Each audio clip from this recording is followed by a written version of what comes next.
Lahden visuaalisten taiteiden museo Malva on Lahdessa toimiva museo, jossa esitetään taidetta, julisteita ja muotoilua.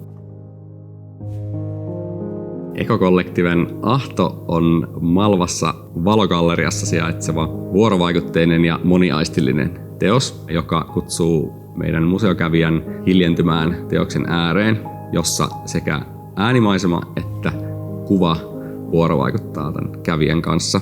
Ja Ahton voi kokea sekä yksin että yhdessä muiden museovieraiden kanssa. Ahto-teos sijaitsee siis Malvan Valogalleriassa, joka jo tilana on tosi ainutlaatuinen. Se on noin 16 metriä korkea ja 23 metriä pitkä, reilu 5 metriä leveä tila.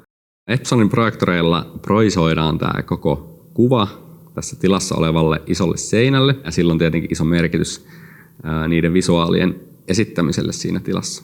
Ja näiden 7 projektorin lisäksi muutenkin siinä teoksessa on paljon teknologiaa. Siinä on liikkeentunnistusta ja tekoälyä, simulaatioalgoritmia. Me ollaan saatu tehtyä semmoinen hyvä tekninen ratkaisu, mitä nämä projektorit myös osaltaan tukee. Silloin kun Ahto-teosta suunniteltiin ja rakennettiin Ekokollektiven toimesta, niin silloin he testaili eri projektoreita ja silloin päädyttiin tähän Epsonin projektorimalliin sen takia, että se toimii sen taiteellisen sisällön kanssa hyvin, mutta myös sen takia, että Malvassa haluttiin, että siinä tilassa on hyvä toimiva malli, jota me voidaan käyttää myös muuhun tarkoitukseen.